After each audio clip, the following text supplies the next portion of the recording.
I woke up on my birthday, as usual, at 6 in the morning, 77 years old, a number that should have made me think, but I'd long ago stopped counting years. Since Margaret's death, time had become dragging, formless. 5 years without her was like 5 decades. My morning ritual hasn't changed: coffee without sugar, peanut butter toast, pills spread out in a plastic container with the days of the week. Margaret had insisted on that container a year before she died. "Orrin, you're getting forgetful," she used to say. I wasn't forgetful. It was just that some things were no longer important. The old house creaked and sighed with me. The 3 bedrooms on the second floor had been empty since Dwight and Lorraine had flown the nest. I was alone in the house Margaret and I had bought when we were just over 20. Small then, it grew over time, as did my business.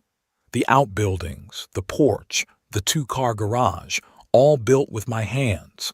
Every beam, every nail remembered the touch of my fingers. I walked to the window, looking out into the backyard. The apple tree that Margaret and I had planted the year Dwight was born leaned under the weight of the fruit. For 52 years, the apple tree had borne fruit without missing a single season, unlike my son. A phone call interrupted the morning silence. "Daddy, happy birthday!" Lorraine's voice sounded too cheerful for 9 o'clock in the morning. "Dwight and I are coming over at 2 o'clock today. Let's celebrate your big day." I couldn't remember the last time they'd visited together. Probably Margaret's funeral. "Thank you, Lorraine. I'll be waiting. I'll bring my apple pie," she added. "Your favorite." My favorite was blueberry. Margaret knew that. Lorraine didn't. "Sounds wonderful," I replied, and hung up. Before noon, I realized something was wrong. Dwight texted, "Don't cook anything, we're bringing lunch." The last time my son showed such concern was when he asked for money for his second failed business. Back then, it was a sporting goods store. The money was gone in 6 months. Dwight inherited my height and broad shoulders, but not my practicality. My father was a plumber. I started out as a carpenter's apprentice, then started a construction company. Dwight, on the other hand, had a business degree and considered physical labor something beneath his dignity. "Times are changing, Dad," he used to say. Yeah, times change. Money doesn't. They either are or they aren't. Lorraine was different. Calculating from childhood, she always knew what she wanted. Married Nolan Prescott, up-and-coming surgeon, moved to the upscale Bowers neighborhood. 2 kids, house with a pool, country club membership. But even that wasn't enough for her. Nolan was successful, but he wasn't part of the old town elite. Lorraine sensed this invisible barrier and tried desperately to break through it. At 2 hours and 5 minutes, Lorraine's black SUV pulled up, followed by Dwight's shabby sedan. I watched them from the kitchen window. Dwight looked tense, his once expensive suit out of shape and lacking luster. Lorraine, on the other hand, was impeccable, a slinky dress, pearls, low-heeled shoes. She helped Nolan unload bags of food. My grandchildren stayed home. "School projects," Lorraine would later explain. I knew it was a lie. There are no school projects in the middle of summer. "Dad," Lorraine hugged me, leaving a trail of expensive perfume in the air. "You look amazing for your age." For your age. A phrase that was meant to sound like a compliment but actually emphasized my age. Dwight patted me on the shoulder. "Happy birthday, old man." He smelled of whiskey. 2 o'clock in the afternoon. I walked them into the living room where Margaret had once arranged her porcelain figurines. After she died, I put them away in boxes. Too many memories, too much dust. "We brought your favorite, fried chicken from Southern Kitchen," Lorraine said, arranging the containers on the dining room table. "I never liked that diner. Margaret cooked chicken better than anyone in Bowers." "And the cake from Mildred's Bakery," Dwight added, opening a box of chocolate cake. "I'm diabetic. Have been for 10 years. "It looks delicious," I lied. Nolan, Lorraine's husband, was the only one who looked genuinely embarrassed. He wasn't a bad man, just weak. Lorraine had chosen him the way one chooses a purebred dog with a good pedigree and obedient. We sat down at the table. Dwight opened a bottle of wine and poured for everyone but me. "You can't do that with your meds, right, Dad?" He smiled, showing his teeth. I remembered. "In fact, with my meds, you could have a glass of red." Dwight just didn't want to waste expensive wine on an old man. Lunch passed in awkward pauses and fake smiles. Lorraine talked about the new charity committee she'd finally been invited to join. Dwight talked evasively about the promising prospects of his new Italian furniture import business. I nodded and pretended to believe every word. Thinking back to that lunch, I can clearly see the moment when they looked at each other.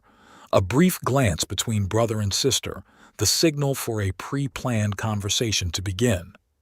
"Dad," Lorraine began, blotting her lips with a napkin, "Dwight and I wanted to talk to you about something important." I put my fork down. "Here it is." "We're worried about you," she continued.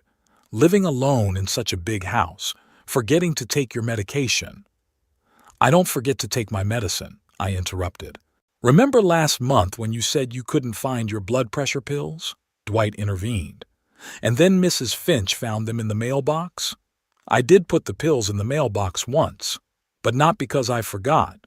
I got a letter, I was reading it by the mailbox, and the phone rang. I got distracted. Happens to people of all ages."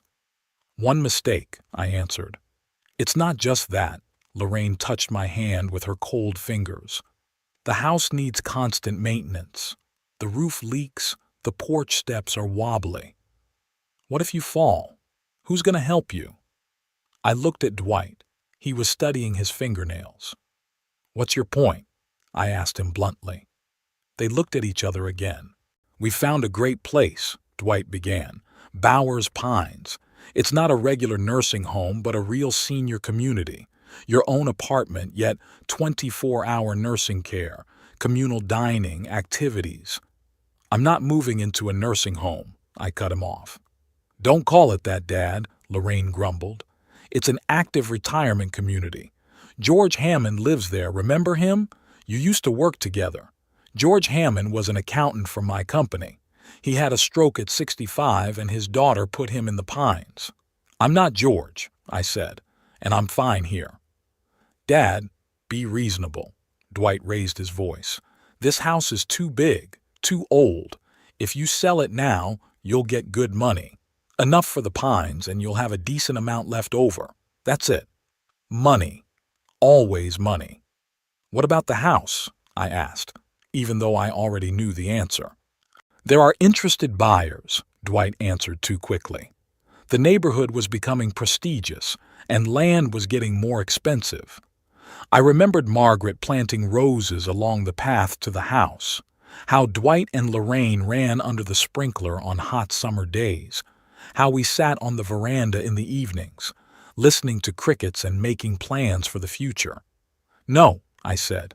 "This is my home. I'm staying here." Lorraine's face froze. Dwight gritted his teeth.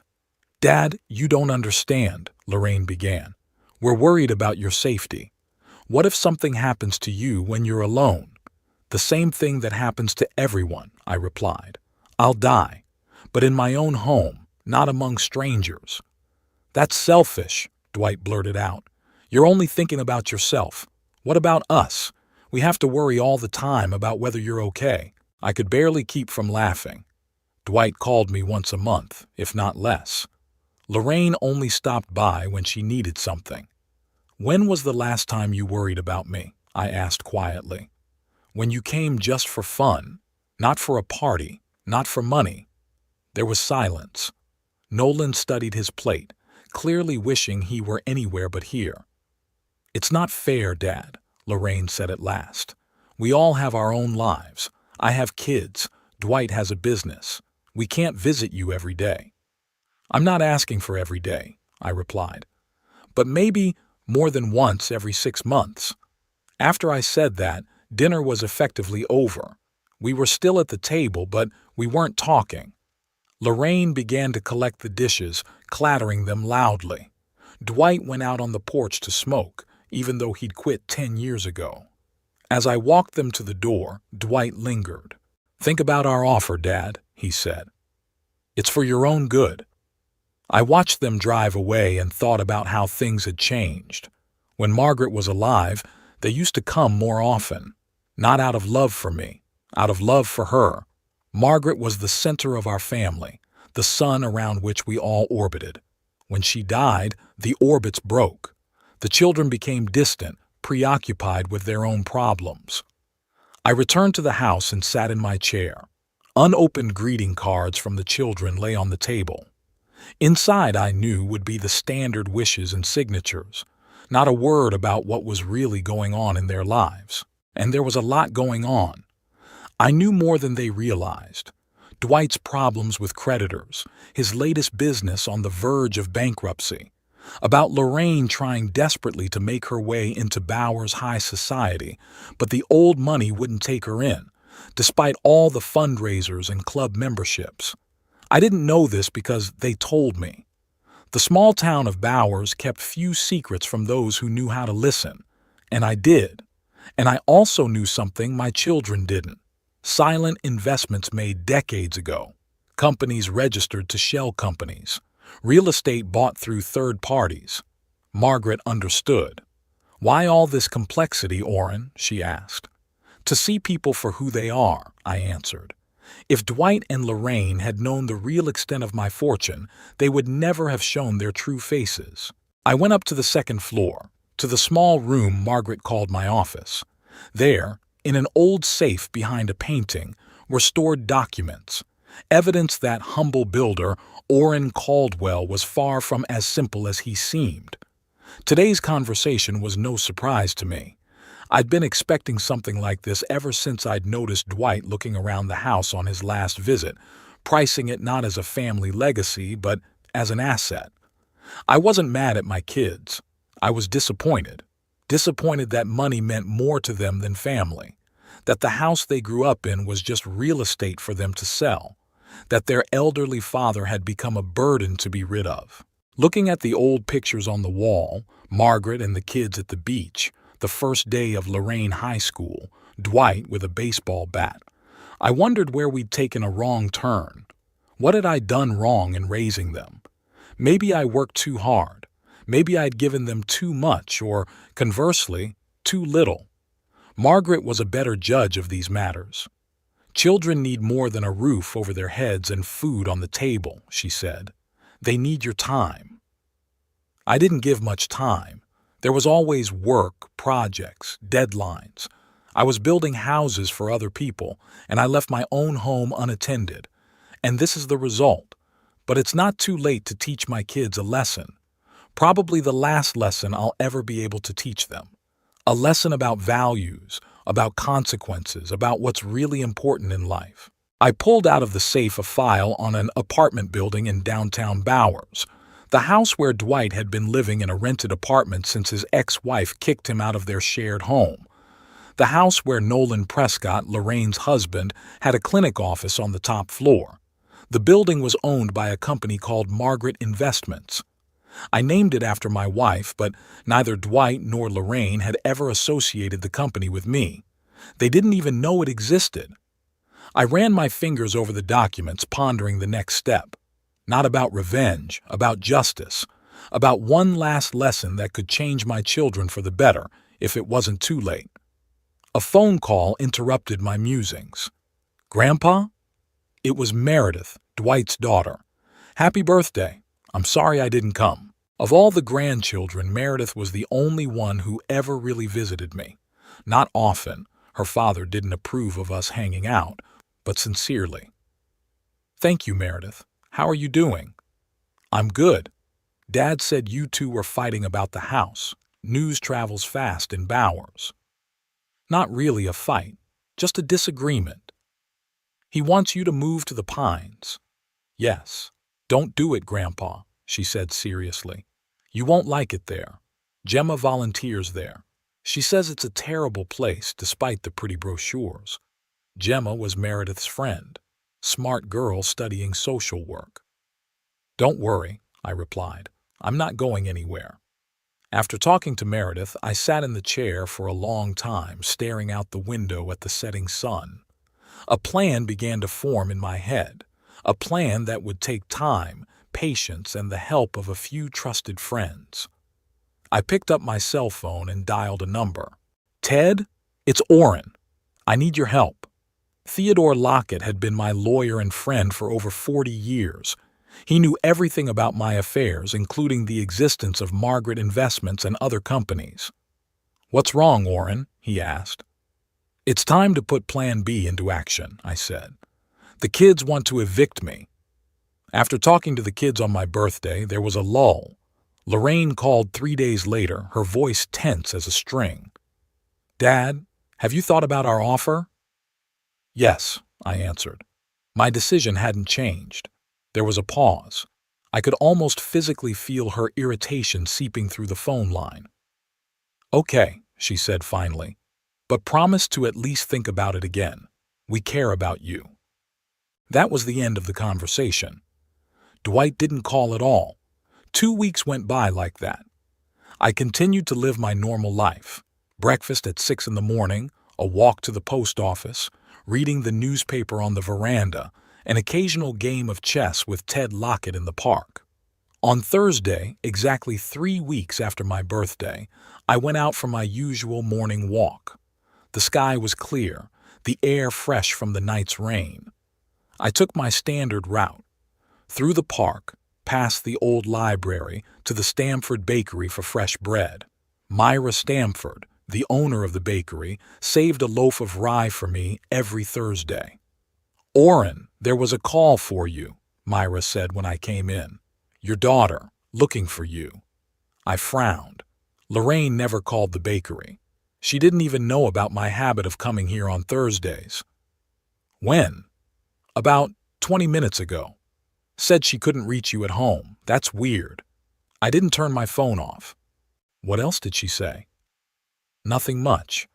She asked if you'd stop by and told me to tell you to call her when you could." I nodded, picked up my bread, and walked out of the bakery, thinking, why was Lorraine looking for me? And why was she calling the bakery? Deciding not to pursue that question too long, I headed to the phone booth on the street corner and dialed Lorraine's number. Nolan answered. "Orrin?" His voice sounded strange. "Where are you?" "In town." Was Lorraine looking for me? "Yes, he stammered. "I think you'd better talk to her." There was a rustle in the phone, then Lorraine's voice. "Daddy? Thank God." She sounded like she was crying. "Where are you?" "Downtown." "What happened, Lorraine?" "It's your house, Daddy. It's, on fire." I felt the ground slipping from under my feet. The house. Margaret and I's house. "What do you mean it's on fire?" "The fire department's already there, but, her voice broke. "It's bad, Daddy. It's really bad." "I'm on my way," I said, and hung up. It was a 20-minute walk home, but I made it in 15, despite my 77 years. As I turned onto my street, I saw puffs of smoke rising into the sky. 3 fire trucks, a police patrol car, and an ambulance stood in front of my house. A crowd of neighbors had gathered at a safe distance, but most importantly, I saw the flames, furious, ravenous, devouring the roof of the house I had built with my own hands, the house where my children were born and raised, the house where Margaret died. I froze for a moment, feeling strangely calm. Somewhere on the edge of my consciousness, the thought flashed, too convenient. Too convenient that the fire happened right now when the kids were insisting on selling the house.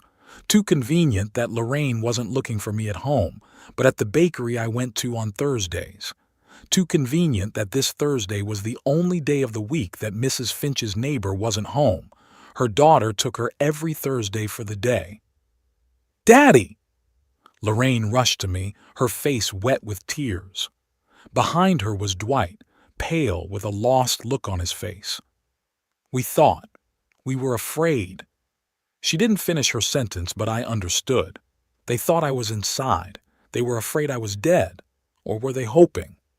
I was in town, I said. What happened? We don't know, Dwight said. I came by to check on you, saw the smoke. I called 911, then Lorraine. The fire department said it might be wiring. The house is old. I had the wiring completely replaced 5 years ago after Margaret died. New copper wire, modern switches, overload protection. I hired the electricians myself and checked every detail. Where did the fire start? I asked. In your bedroom, I think, Lorraine answered. Or next to it. My bedroom was on the second floor. It was also where my office with the safe was. Coincidence? A fireman approached us, a tall man with a tired face. Mr. Caldwell? I'm Captain Jennings. I'm afraid the news isn't good. I can see that, I replied, staring at the fire burning through the roof of the house. The fire started on the second floor, in the back bedroom area. It spread very quickly. We're doing everything we can, but the house probably can't be saved. I nodded, feeling strangely numb. 55 years of life, memories, labor, all disappearing in the fire. Any guesses as to the cause? I asked.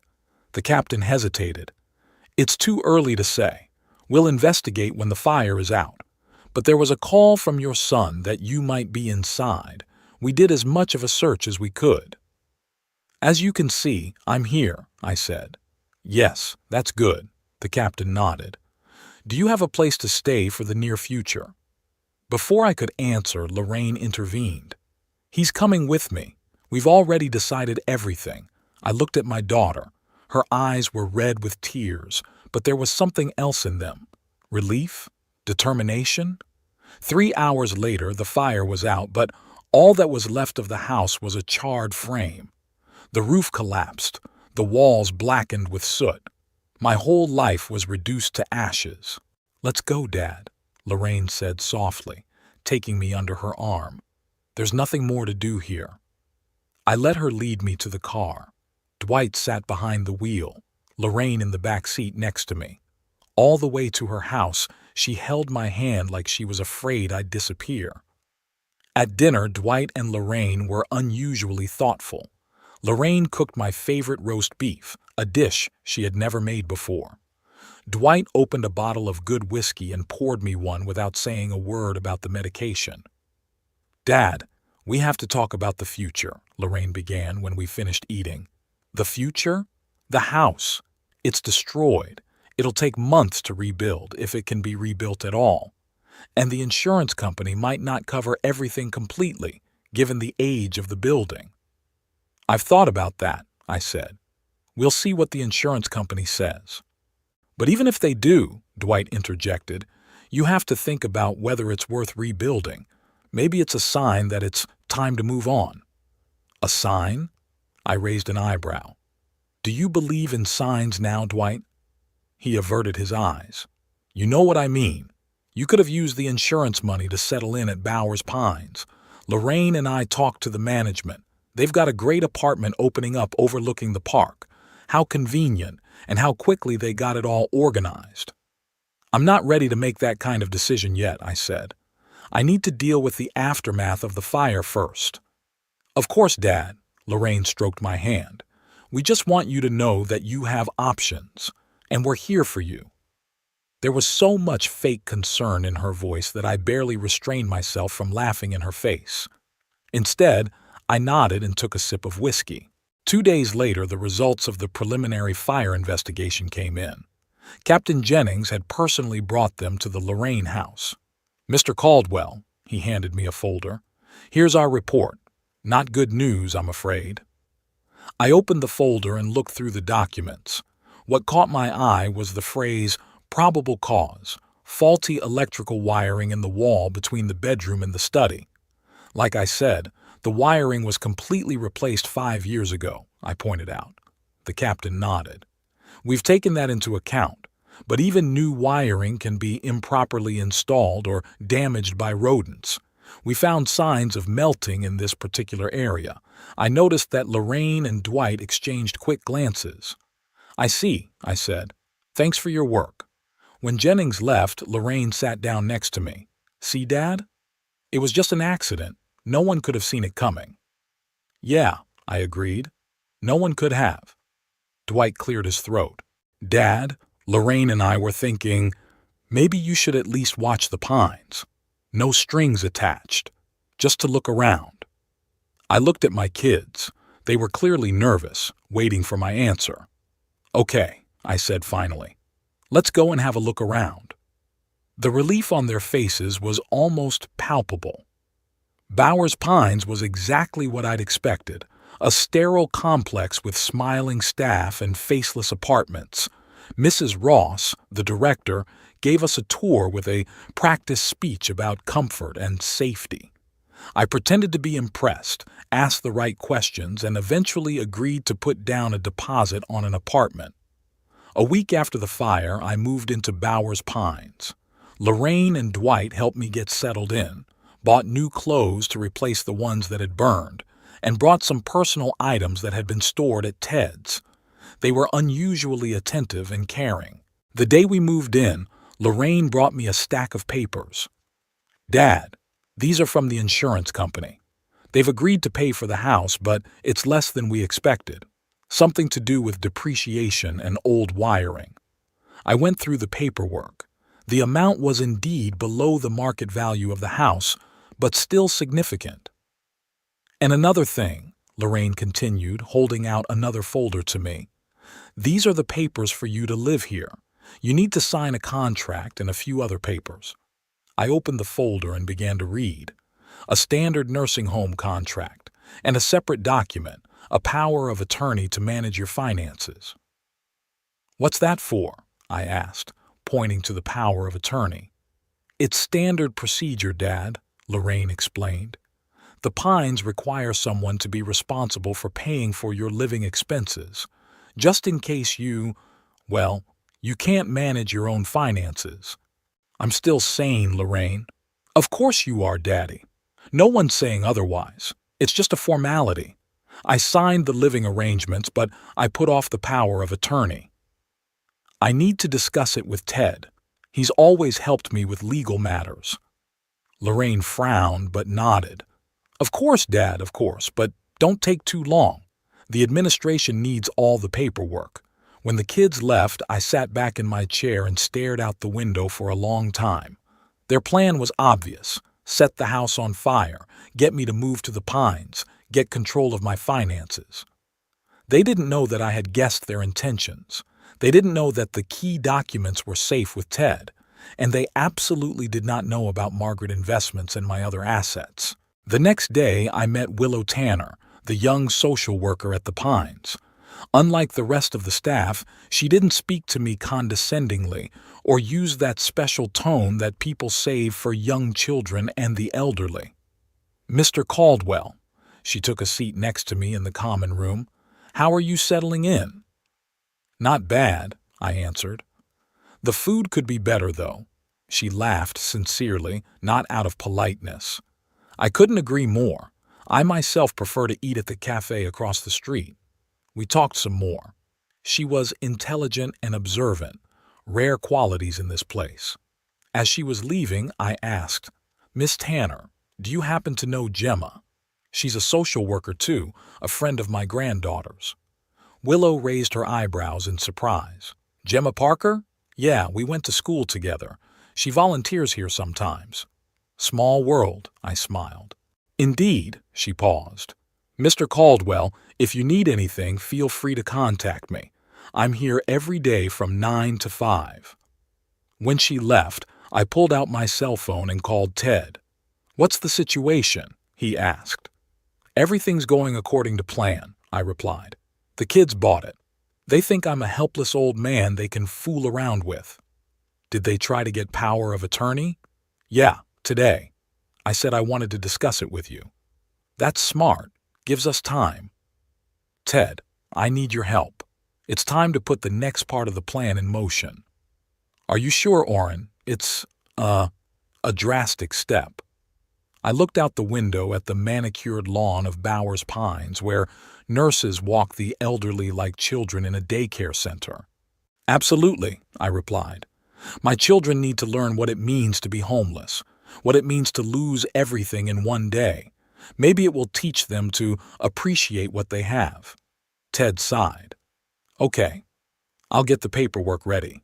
The eviction notices will be ready by next week." "Great," I said. "And Ted, thank you. You're a true friend." "You're welcome, Orrin. By the way, your granddaughter Meredith called me. She's worried about you." "Meredith is the only one in the family who's inherited Margaret's common sense," I smiled. "Tell her I'm fine, and that the fun is about to begin." I finished talking and leaned back in my chair, feeling more energized than I had in years. For the first week at Bowers Pines, I played the part of the dutiful old man, attended a group art class, even though I'd never been able to hold a paintbrush, played bingo with the other residents, patiently listening to their endless stories of grandchildren and illness, ate bland food in the common dining room, thanking the nurses for pills I didn't need. Lorraine visited me every other day, bringing me homemade baked goods and magazines. Dwight stopped by twice, each time with new documents that needed to be signed right away. I kept putting it off, citing headaches or the need to consult with Ted. "Dad, it's just a formality," Dwight said, barely concealing his irritation. "Why do you have to make everything so complicated?" "You can't rush decisions at my age," I replied, enjoying the way his face reddened with anger. "You don't want me to sign something without understanding it, do you?" My stubbornness was pissing him off. Dwight had always been impatient. As a child, he wanted everything: new toys, treats, attention. Margaret tried to teach him patience, but to no avail. In business, this character trait turned against him. He took on projects without calculating the risks, invested money in dubious enterprises, expecting an instant return. Lorraine was different, calculating, methodical. She could wait years to get what she wanted. That's why I was sure the house fire was her idea, not Dwight's. He would give himself away, she never would. On Thursday, the 10th day of my stay at the Pines, there was a knock at my room. "Mr. Caldwell?" Willow Tanner was standing in the doorway with a file folder. "I'm on routine rounds. May I come in?" "Of course, Miss Tanner." I pointed to the chair across the hall. "Have a seat." She sat down, opened the file, and took out a pen. "How are you feeling? Adapting to the new place?" "As much as possible," I answered. "The food could be better, but I'm not picky." She smiled and made a note in the papers. "And how's the sleep? Trouble falling asleep? Nightmares?" "No, nothing like that." "That's good." She closed the folder. "You know, Mr. Caldwell, a lot of new residents have trouble adjusting, especially those who've had traumatic experiences, like you and the fire." I shrugged my shoulders. A house is just a building. It's the people that matter, not the walls. She looked at me carefully. "That's a very mature look. Not everyone feels that way about losing their home, especially if they've lived there for decades." "Maybe I'm just good at hiding my feelings," I smiled. "Maybe," she paused. "Mr. Caldwell," I was wondering. "You mentioned Gemma, your granddaughter's friend. Did she really tell you about the Pines?" "That's an interesting question. Checking up on me?" "Yeah, through Meredith. My granddaughter visits me sometimes, and one day she brought Gemma. Nice girl. She mentioned that she volunteers here." Willow nodded. "I was just talking to her yesterday, and she was surprised to hear you were here. Said the Pines was the last place she expected to see you." I looked at Willow with renewed interest. "Why is she telling me this?" "Why?" "Gemma said that you always seemed to her independent, not the type to go easy on your family. Now I get it." Willow was smarter than she looked. "Sometimes a man doesn't have a choice," I said carefully, "especially when their house burns to the ground." She met my gaze. "There's always a choice, Mr. Caldwell, always." I saw understanding in her eyes. She knew there was something wrong with my story, that I wasn't just a helpless old man in difficult circumstances. You're right, Miss Tanner. I lowered my voice. There are always choices, and I've made mine. May I ask, which one? I shouldn't have trusted her. I shouldn't have revealed my cards. But something in her direct gaze, in her genuine interest, compelled me to continue. The choice to watch and wait. You see, Miss Tanner, I've long suspected that my children are not as caring as they want to appear. The fire only confirmed my fears. You don't think the fire was an accident? She stepped forward. Let's just say there were too many coincidences. What do you plan to do? Get justice, I answered. But I need help. Someone inside the pines I could trust. Willow looked at me for a long moment as if assessing me. I've worked here for 3 years, Mr. Caldwell, and I've seen enough cases where families have not acted in the best interests of their elderly relatives. If you've been the victim of something like that, I'd like to help. Why? Because it's the right thing to do, she shrugged, and because Gemma spoke of you as a good person, and I trust her judgment. I nodded. I need you to help me with a few things. 1, set up a meeting with my attorney, Ted Lockett, without the administration knowing. 2, to allow my granddaughter Meredith to visit me without her father finding out. The first one isn't hard, Willow said. Visitors can come during visiting hours and no one checks who they are. As for your granddaughter, I can meet her at the side entrance and take her through the staff area. There are no cameras. Thank you, Miss Tanner. Willow, please, she smiled. If we're going to be part of a secret conspiracy, let's at least address each other by our first names. Okay, Willow, I smiled too. Call me Orrin then. The next day, Ted came to see me as arranged. Willow led him through the service entrance and left us alone in the small counseling room. Orrin, Ted shook my hand firmly. How are you holding up?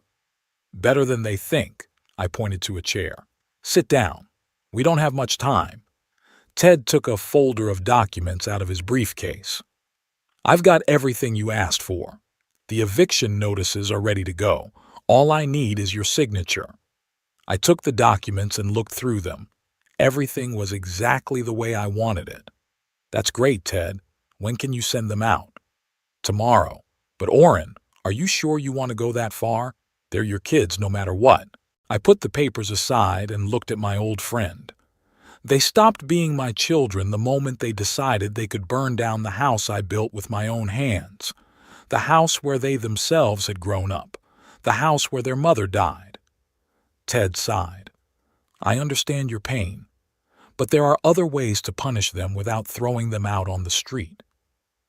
This isn't about punishment, Ted. It's about the lesson. They need to understand what it's like to be homeless, to feel what they think I should have felt. What about Nolan and the grandkids? They'd suffer too, I wondered.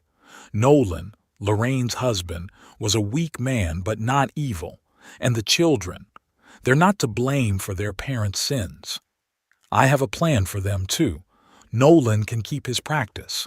And as for the grandchildren, I'll leave them a separate inheritance through a trust.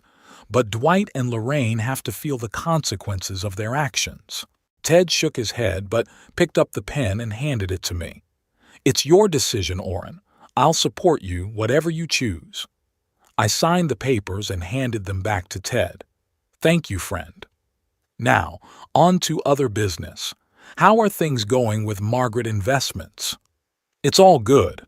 The company still owns the building on Maple Street where Dwight has his apartment and the office center on Oak Avenue where Nolan's practice is, plus 3 more commercial properties in Bowers and 2 in neighboring Ridgewood.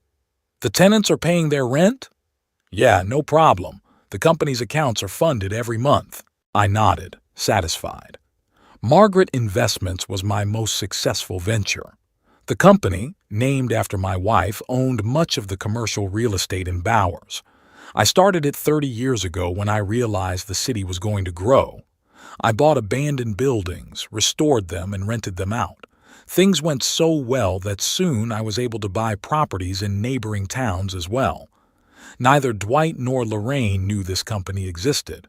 To them, I was just a builder, retired with a comfortable but not luxurious fortune.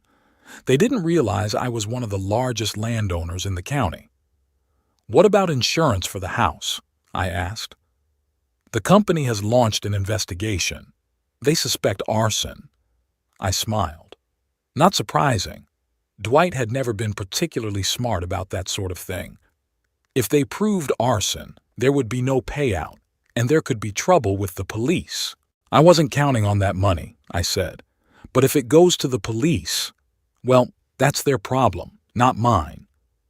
Ted looked at me carefully. "Orrin, I've known you for almost 50 years. You've never been a vindictive person. What's changed?"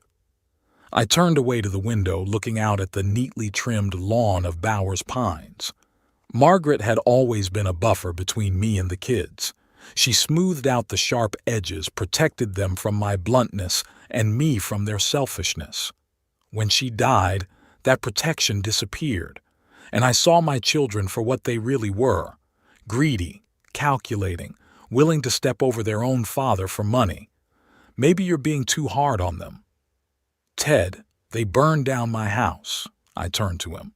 "The house where they grew up, where they kept their mother's pictures, her personal belongings, our memories.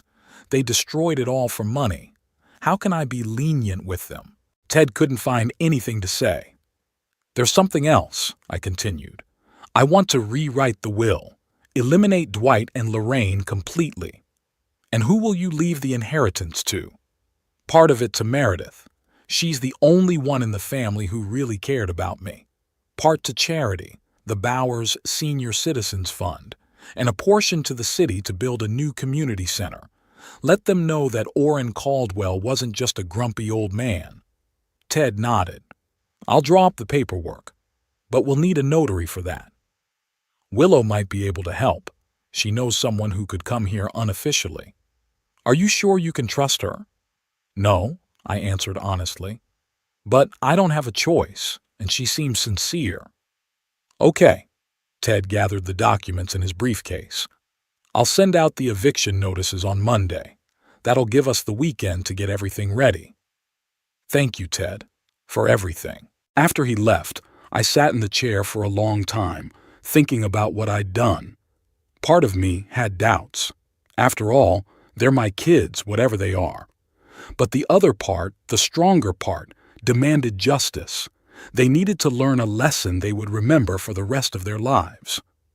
On Saturday, Willow brought Meredith to me. My granddaughter looked worried, pale face, dark circles under her eyes. "Grandpa!" She rushed over to hug me. "How are you?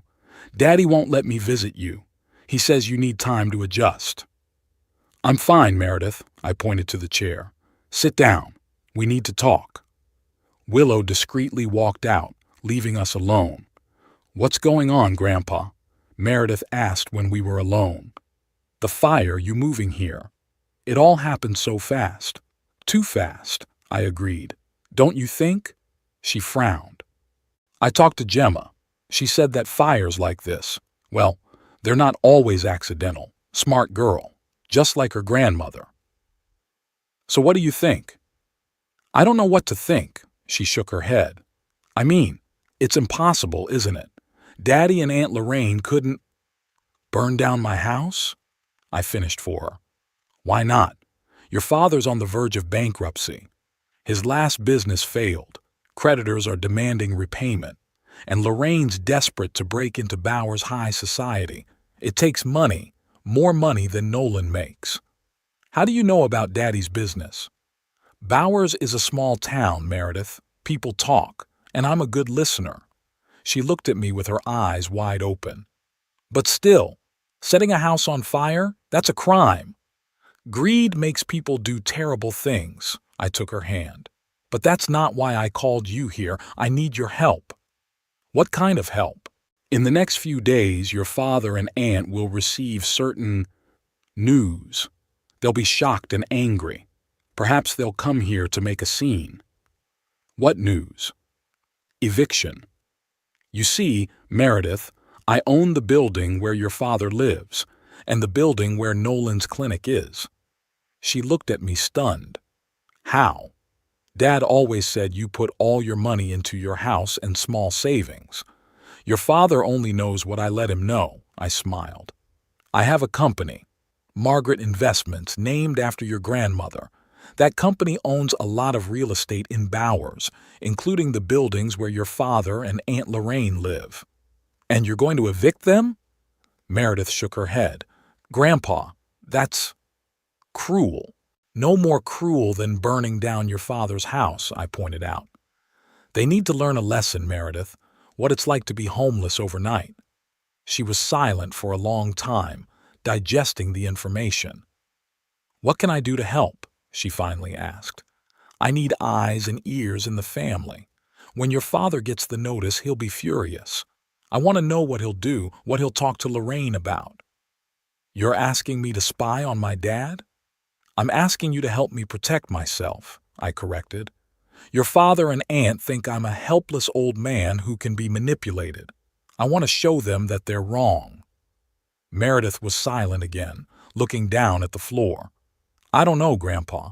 It's complicated. He is my father, after all.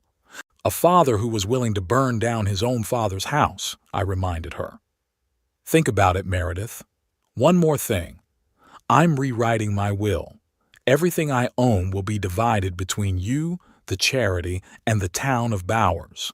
She raised her head. I don't want your money, Grandpa. I know.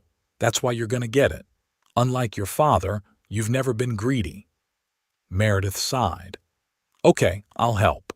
But not because you promised me an inheritance. It's because if Dad really burned down your house, he should be held accountable. Thank you, Meredith. I squeezed her hand. You look just like your grandmother. She would have been proud of you. After Meredith left, I sat by the window, watching the residents of Bowers Pines walking around the grounds. Many of them were younger than me, but looked older, hunched over, eyes droopy. They had given up, let their families decide for them. I wasn't going to be like that. Willow came by tonight. Everything okay, Orrin? She asked, taking a seat next to me. Yeah, thanks for your help with Meredith. You're welcome, she paused. Do you mind if I ask what you're planning? I looked at her. There was something about this young woman that inspired confidence. I'm going to teach my children a lesson. Show them what it means to lose a home overnight. How so? I own the buildings where they live, through a company they don't know exists. Willow whistled. That's impressive. And you're gonna evict them? Yes. Notices will be sent out on Monday. But why? She frowned. Couldn't you just? I don't know. Talk to them? Explain what you know about the fire? Willow, my kids aren't the type to learn from words. They need action, consequences. They need to feel what they think I should feel. Helplessness, loss of control over their lives. That's, radical. Sometimes only drastic measures can get through to people, I shrugged. Especially stubborn ones like my kids. And then what? After the eviction? That's a good question. I've often thought about it myself. It would depend on them, how they react. If they realize their mistake, admit their guilt, maybe I'll soften. If they continue to insist, to deny the obvious, well, then they'll get what they deserve. Willow shook her head. Sounds like a script for a drama. Life is sometimes more dramatic than any script, I pointed out, especially when it comes to family and money. Aren't you scared? She asked suddenly. That after this you'll lose them forever? I wondered. You know, Willow, I've already lost them. The moment they decided that my money was more important than I was. Maybe it was even before that, when Margaret died. She was the glue that held our family together. And yet, they are your children. Yes, I agreed. And that's why I have to teach them this lesson. Parents teach their children until the day they die, Willow, even when they're in their 50s. She smiled. You're an amazing man, Orrin Caldwell. Just an old man who's tired of lying, I shrugged. But thanks for the compliment. When Willow left, I pulled Margaret's picture out of the nightstand, the only one that had survived because it was in Ted's possession. It was taken on our silver wedding day 25 years ago. Margaret laughed as she looked into the camera, her eyes shining. "What would you say, darling?" I whispered, looking at the photo. "Am I doing the right thing?" Margaret had always been kinder than me, gentler. She would probably have forgiven the children, found an excuse for what they had done. But Margaret didn't see what they were like after she died.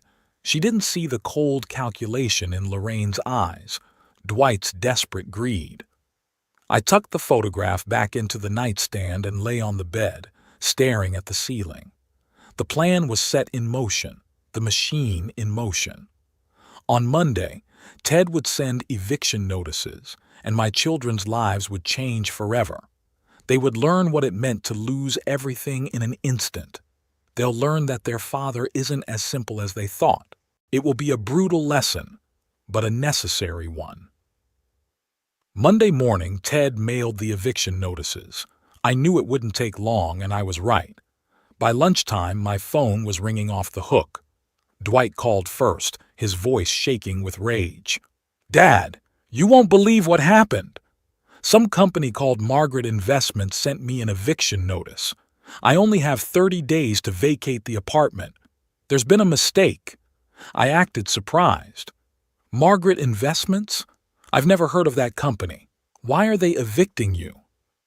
"Something about a change of ownership and the termination of all leases. I called the building manager. He said it's true the building's been sold, but I've been paying my rent faithfully. They have no right." "It's unpleasant, Dwight," I said calmly, "but I think you should consult a lawyer. I don't know much about this kind of thing." I already called my lawyer. He said that if the company is really the new owner, they have the right to terminate the contract, provided they give me advance notice. What should I do, Dad? I can't find a new apartment in 30 days, especially with my credit history.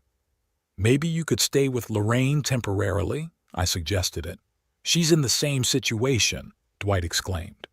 "The same company owns the building where Nolan's clinic is. They got an eviction notice, too." I allowed myself a small smile. It was exactly the reaction I'd expected. "What a coincidence," I said. "You both received notices on the same day." "There must be some mistake," Dwight insisted, "or a conspiracy. Someone is trying to run us out of town. Or just business," I said. "Companies buy and sell real estate every day." "Yeah, but why now? And why us?" Dwight's voice sounded almost pitiful. "Dad, I don't have the money to move. My last project fell through and I'm barely making ends meet." "I'm sorry, Dwight," I said sincerely. "Maybe you could talk to the new owners, explain the situation." "I've tried." No one answers the phone, just an answering machine. Of course, no one answered. Margaret Investments' phone was set to automatically pick up messages. Ted checked it every day. "Dad, I need money. Can you help?" "Here it is. I've been waiting for this question." "Dwight, you know I have almost nothing left after the fire. All my savings went to pay for the Pines. But the insurance, it hasn't been paid yet. The insurance company is investigating." There was a pause. I could almost physically feel Dwight's brain working through his options. "Dad, I really need help," he said finally. "I know Lorraine and I insisted you move to the Pines, but maybe that was a mistake. Maybe you should move in with me. That way you can save money on the Pines and I can get help with the rent. That's thoughtful. Just now, when he needs money, he suddenly thinks I can live on my own. Dwight, you have a studio apartment. Where am I going to sleep?" "We'll figure something out," he insisted. "The important thing is that we're together. A family should support each other in difficult times. I wonder where that philosophy was when my house was burning down." An hour later, Lorraine called. Her voice was icy, controlled, typical Lorraine, even in a crisis keeping up the facade. "Daddy, did you hear the news?" she asked without preamble. "What news?" "About me and Dwight. Some company is evicting both of us. Dwight out of his apartment and Nolan out of his office." "Yeah," Dwight called. "That's terrible, Lorraine. What are you going to do about it?" "We hired a lawyer. It can't be a coincidence we both got notices on the same day. Someone is targeting our family on purpose. Or it's just business. I repeated the same thought to Dwight. No, Dad. Her voice sounded confident. It's personal. The company's called Margaret Investments. Margaret is Mom's name. It can't be a coincidence.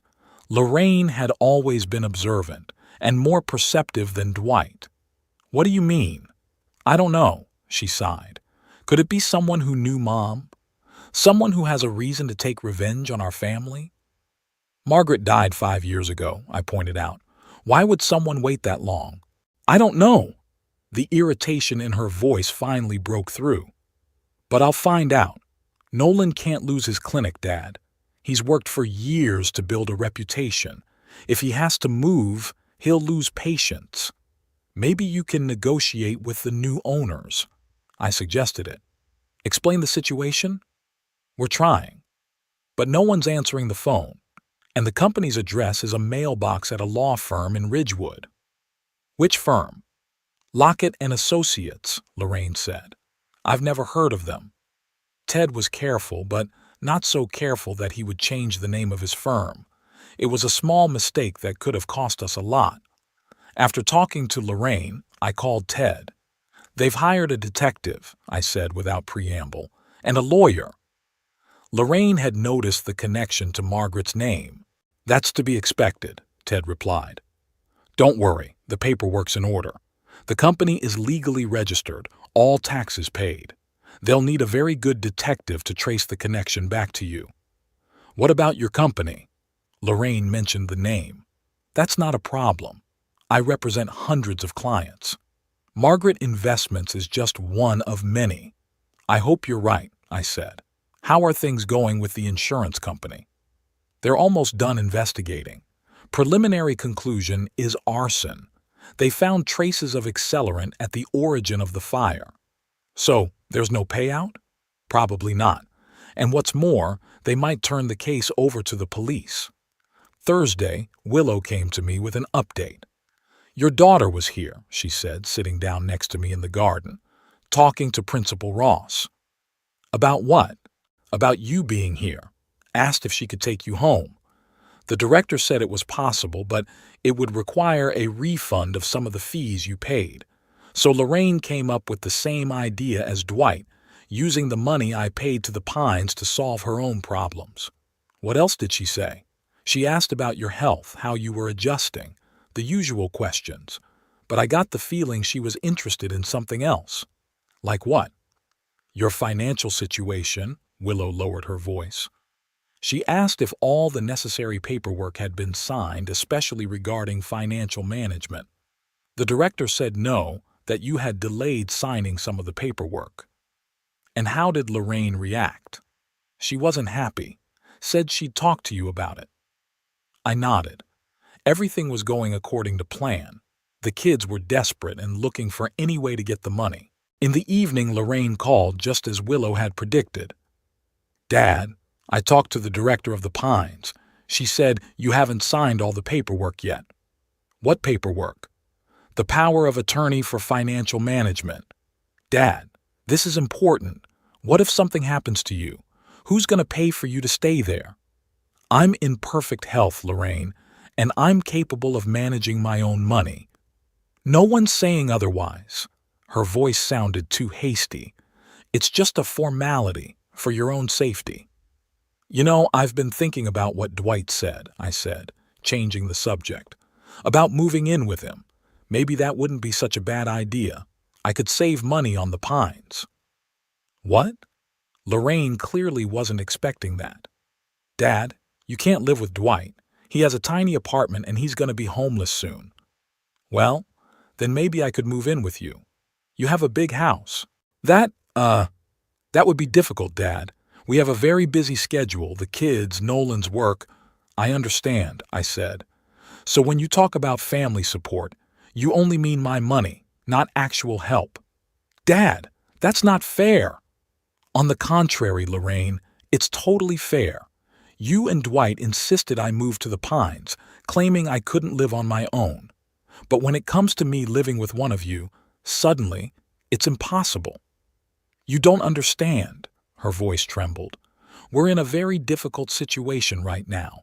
We could lose everything. The house, Nolan's clinic. We just can't take care of you too. You mean I'm a burden? No, that's not what I'm saying. That's exactly what you mean, Lorraine.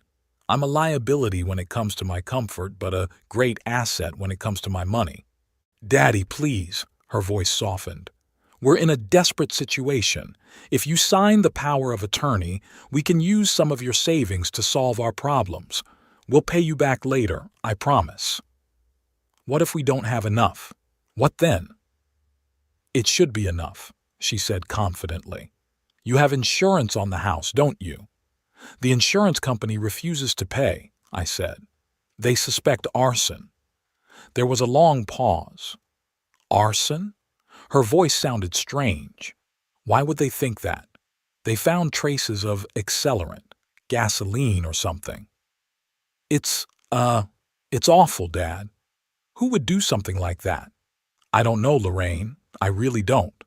The next day, Meredith texted, I need to talk to you right away.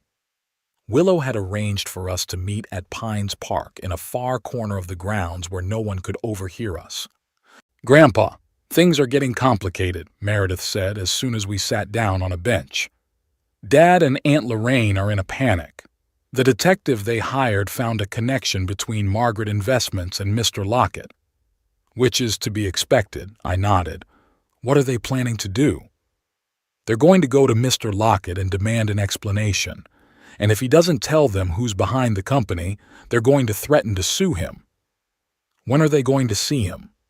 This afternoon. Dad called him and set up a meeting. I have to warn Ted. Grandpa, one more thing, Meredith lowered her voice. I heard Daddy talking to Aunt Lorraine about the fire. They really did it. I froze. Are you sure? Yeah. Dad said if the insurance company goes to the police, they'll have to leave town. Aunt Lorraine said no one could prove anything if they stuck together. So I was right. They did start the fire, hoping I'd die in it. My own children. Thank you, Meredith, I said, feeling oddly calm. You did the right thing by telling me. What are you going to do, Grandfather? What I have to do, I answered. Get justice. I called Ted and warned him about Dwight and Lorraine's visit. He promised to hold them back, but not to reveal all the information. Let them suffer a little longer. That evening, Willow called. Orrin, you have visitors. Your children.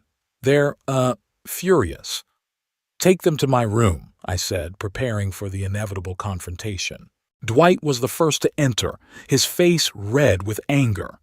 Lorraine followed, outwardly calm but with cold fury in her eyes. You! Dwight jabbed his finger at me. It was you all along. What are you talking about, Dwight? I asked innocently. Don't pretend, he was almost shouting. Margaret Investments. This is your company. You're evicting us. What makes you think that? Lockett told us everything. Lorraine stepped in. After we threatened to sue for attorney-client privilege, Ted wouldn't give up information that easily, so he decided it was time for the next phase of the plan. Sit down, I said calmly. Let's talk like adults. What was there to talk about? Dwight continued to stand, looming over me. You've been lying to us for years. You pretended to be a poor old man while you owned half the real estate in Bowers. Not half, I corrected him. Just a few buildings, including the ones where we live and work. Lorraine finally let her emotions get the better of her. Dad, how could you? We're your children. And I'm your father, I replied, who you tried to kill by burning down his house. They froze. Dwight turned pale. Lorraine pressed her lips into a thin line. What is this nonsense? Dwight said. We weren't trying to kill anyone. Really? I smiled. That's odd, because the insurance company found traces of accelerant in the area where the fire started, and the fire started on the exact day I always leave for my morning walk. The day Mrs. Finch isn't home, a day when no one could have saved me if I had actually been home. It's a coincidence, Dwight muttered. Too many coincidences, don't you think? I shifted my gaze to Lorraine. You were always smarter than your brother, Lorraine. You've calculated everything except the one thing that I might be smarter. Daddy, she tried to pull herself together. You don't understand. We never meant to hurt you. We wanted my money, I finished for her. And we figured the quickest way to get it was to kill me and claim my inheritance. But since killing me outright would have been too obvious, you decided to have an accident. You're crazy, Dwight said, but his voice shook. We love you. We only wanted the best for you. The best? I laughed. You burned down my house, forced me to move into a nursing home, tried to get control of my finances. And that's what you call love? Daddy, please.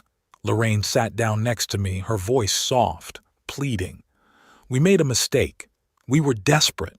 Dwight's in debt. We're having trouble with the mortgage. We thought if you moved to the Pines, you could help us out financially. With the money from the sale of the house, I nodded. The house I built with my own hands. The house where you grew up. The house where your mother died. We didn't want you to get hurt, Dwight exclaimed. We made sure you weren't home before. He paused, realizing what he'd said. Lorraine turned pale. Before you set it on fire. I finished it for him. Thank you for the confession, Dwight. It's very timely. That's not what I meant, he muttered. I misspoke. Of course, I nodded. Anyway, now you know why I'm evicting you. An eye for an eye, a house for a house. After Dwight's confession, there were long days of silence. My children stopped calling and visiting. They'd learned their lesson, hard but necessary. I hoped it would make them reflect on what they had done and perhaps realize the depth of their fall. Willow became my window to the world outside of Bowers Pines. She brought news from the city, told me about what was going on with my kids. Dwight's selling his car, she announced Thursday, sitting down next to me in the garden. He put an ad on the internet. He's asking half the market price. Apparently he needs the money fast. And Lorraine. Nolan's urgently looking for new premises for the clinic. Rumor has it they might be moving to Ridgewood, the next town over. Rent's cheaper there. I nodded. The plan was working. My children felt what I must have felt, the loss of my home, the uncertainty of the future, the despair. You don't regret what you did? Willow asked, watching my face carefully. I wondered. Did I regret it? Part of me did. After all, they were my children, whatever they were. But the other part, the more rational part, realized that sometimes hard lessons were necessary. No, I finally answered. They deserved it. They tried to take away not only my home, but my life. I'm just returning the favor by putting a roof over their heads. But you're not trying to take their lives, Willow said. That's the difference between you and them. Maybe, I agreed. Sometimes I think they deserve more punishment, though. But you won't, she said firmly, because you're better than they are. I looked at her gratefully. Willow saw me not just as a vengeful old man, but as a man with principles, even if those principles were hard. Do you think they'll learn their lesson? I asked. I don't know, she shrugged. People don't change easily, especially when they're used to thinking only of themselves. Like Dwight and Lorraine. Yeah, but sometimes a crisis can make people reevaluate their values. Maybe losing their home and job will be that crisis for them. Let's hope so, I said, even though I wasn't sure. On Saturday, Meredith came to visit me. She looked haggard, dark circles under her eyes, a pale face. The events of the last few weeks had taken their toll on her. Grandpa, she hugged me tighter than usual. How are you? Good, considering the circumstances, I answered. And you? How are you dealing with all this? Meredith sank into the chair across from me and sighed. It's hard. My dad's in terrible shape. He moved in with me temporarily, sleeping on the couch. He drinks all the time and blames you for all his problems. Typical Dwight, I said. He's never been able to take responsibility for his actions. Grandpa, I came to apologize, Meredith said suddenly, for Dad and Aunt Lorraine, for what they did to you. You have nothing to apologize for, Meredith. You had nothing to do with what they did. But I'm part of this family, she shook her head, and I'm ashamed of what my family did. Burning down your house. I still can't believe it. How could they? Greed, I answered simply. Greed makes people do terrible things. Did Dad confess to you? Not exactly. It was more of an outburst of emotion. But that's enough. Meredith was silent for a long time, staring out the window. What's going to happen next, Grandpa? She finally asked. Are you going to tell the police? I wondered. It was a question I'd been asking myself for the last few days. No, I answered. I won't. Let the insurance company do their job. If they decide to go to the police, that's their business. I don't want to be the one to send my kids to jail, whatever they are. Thank you, Meredith whispered. Not for them, but for me. I don't know how I'd cope if my father was behind bars. He's still your father no matter what, I said. And I understand that you love him, even knowing what he did. I do, she nodded. It's hard right now, though. He's changed, Grandpa. He's become angry, vindictive, always talking about how he's going to make you pay for what you did. That didn't surprise me. Dwight had always had a flair for the dramatic and never admitted his mistakes. He'll calm down, I said, when he realizes there's no other way out. And if he doesn't? What if he does something even worse, I wondered. It was a real possibility. Dwight could be unpredictable when he was desperate. I don't think he'll go that far, I answered. But if you see anything suspicious, let me know. Of course, she nodded. Grandfather, I've been meaning to ask. What's going to happen to the inheritance? I know you said you were going to rewrite the will, but... Don't worry about that, Meredith, I interrupted. I've thought of everything. Part of my fortune will indeed go to you, but not because you're my spy, but because you're the only one in this family who's kept her integrity. I don't want your money, she repeated. I didn't help you for that. I know, I smiled. That's why you'll get it, but not all of it. Most of it's going to a charity, the Bowers Senior Citizens Fund, and to build a new community center for the city. That's wonderful, Grandpa, she smiled genuinely. Bowers needs a center like that. Yes, it does, I agreed.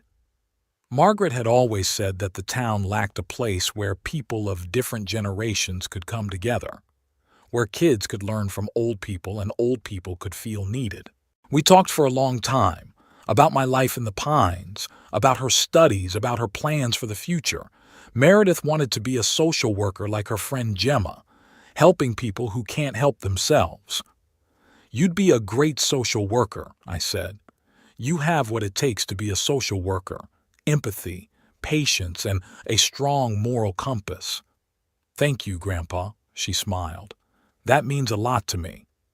When Meredith left, I sat by the window for a long time, reflecting on our conversation. She was a ray of light in our family's dark history, proof that sometimes the apple falls far enough from the tree. On Wednesday of the following week, Ted brought news from the insurance company. They've turned the case over to the police, he said, sitting down across from me. The evidence is too strong to ignore. What does this mean for Dwight and Lorraine? If the police find enough evidence, they could be charged with arson and attempted murder. Those are serious charges, Orrin. They could get real sentences. I sigh. That's what I was afraid of. It's one thing to deprive them of their homes and jobs, and quite another to send them to prison. What can we do? Not much, Ted admitted. It's out of our hands. Unless, you could talk to a detective, say you don't think your kids would do something like that. But that would be a lie. Yeah, Ted agreed. And it's up to you. I'm just imagining the options. I wondered. Could I lie to protect my children? The children who had tried to kill me? Part of me wanted them to get the full measure of what they deserved. But the other part, the more merciful part, reminded me that they were my flesh and blood after all. I'll think about it, I said finally. Thank you, Ted. There's more news, he continued. The notary is ready to come any day to draw up a new will, and I've prepared the paperwork to set up a charitable foundation. That's great. Let's do it tomorrow. Okay, Ted hesitated. Orrin, I have to ask you one more time. Are you sure you want Dwight and Lorraine completely out of the will? It's, the final step. I'm sure. I nodded. They've already learned their lesson with the eviction, but I don't want them to be rewarded with an inheritance. I want the money to go to something good for Meredith and the city. Whatever you say. Ted gathered up his papers. 10 a.m. tomorrow morning? Yeah, I'll be waiting. After Ted left, I thought about my conversation with him. Maybe I'd been too hard on my kids. But then I remembered how my house had burned down, how every memory of Margaret, of our life together, had disappeared in the fire. How Dwight and Lorraine had brought me to Bowers Pines pretending to care, but really only thinking about my money. No, I wasn't being too hard. I was fair, and fairness can be painful sometimes. That evening, Willow called. Orrin, you have visitors, she said with a peculiar intonation. Your children, both of them. They look different. Different. Not angry like last time. More like, depressed, especially your son. Show them in, I said, preparing for another round of conversations. They came in quietly, without the same aggression. Dwight looked gaunt, with red eyes and unkempt stubble. Lorraine was paler than usual, her always immaculate hair looking unkept. Dad, Dwight began in a hoarse voice, we're here to talk. Have a seat, I pointed to the chairs. They sat across from me, looking at each other awkwardly. It was obvious they were preparing for this conversation. Dad, Lorraine spoke, we made a terrible mistake. What we did, it's unforgivable. Yeah, it's unforgivable, I agreed. But you're not here for forgiveness, are you? You're here because the police are investigating the arson. They looked at each other again. In part, Dwight admitted. Detective Ramirez called us. He asked questions about our whereabouts on the day of the fire, about our relationship with you. And what did you tell him? The truth, Lorraine answered. That we were in other places. I was at a charity breakfast. Dwight was at a business meeting. So you lied, I said, because you were actually at my house with a can of gasoline. Dwight lowered his head. Yes, he whispered. We lied. That admission surprised me. I didn't expect them to confess so easily. Why are you telling me the truth now? Because we have nowhere to run, Lorraine replied. We've lost everything. Our house, our jobs, our reputations. Nolan filed for divorce when he found out I was involved in the arson. He took the kids back to his parents in Boston. And I'm living on Meredith's couch, Dwight added. I sold my car to pay off some of my debts. Creditors are harassing me, threatening to sue me. And you think I should help you? I asked. After all you've done? No. Lorraine shook her head. We don't expect help.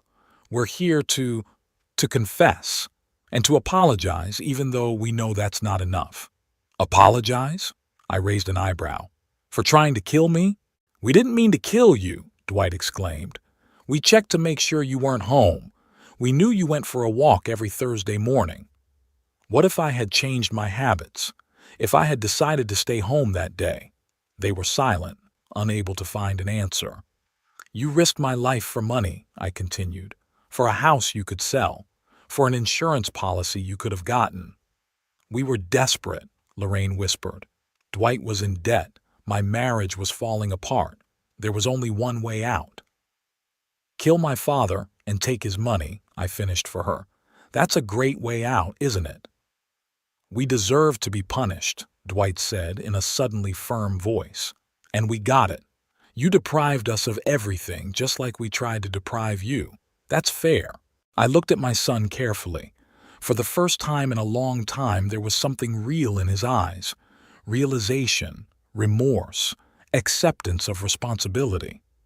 What do you want me to do? I asked him bluntly. If the police find evidence, they'll arrest us, Lorraine said. We could get real sentences. I'm scared of prison, Dad. And I'm worried about my kids. They shouldn't have to grow up knowing their mom's a criminal. You're asking me to lie to the police? I clarified. To say you couldn't have done it? No, Dwight shook his head. We're asking for an opportunity to redeem myself. In another way. I was intrigued. In what way? Any way you suggest, Lorraine replied. We'll do whatever you say. Just, help us stay out of jail. For the grandkids. For Meredith. I looked at my kids for a long time. They looked genuinely remorseful, broken, ready to accept any punishment other than jail time. Perhaps they had truly learned a lesson from this situation. I can't stop the investigation, I said finally. But I can talk to the detective, tell him I don't believe you were involved in the arson. It might help if there's no direct evidence. Thanks, Dad, Lorraine exhaled. But, I continued, I have conditions, 3 conditions. What are they? Dwight asked. First, you both have to go to therapy. Long term, at least a year. I'll pay for it. They nodded without objecting. Second, you'll work for a charity I'm setting up. No salary, just room and board, as volunteers. Dwight will be doing construction work, renovating the homes of the elderly. Lorraine will organize activities for lonely old people. We agree, Lorraine said without hesitation. Dwight nodded.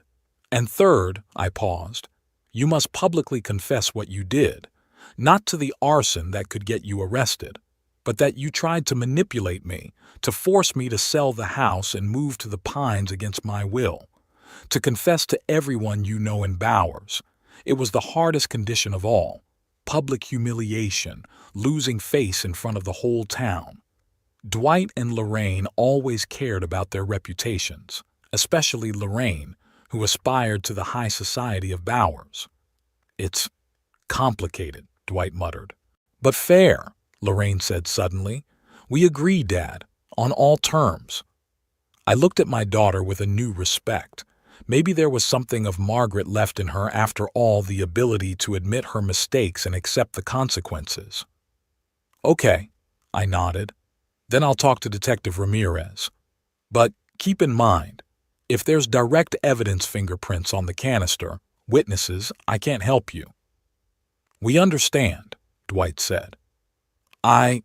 Thank you, Dad. You have every right to turn your back on us after what we've done.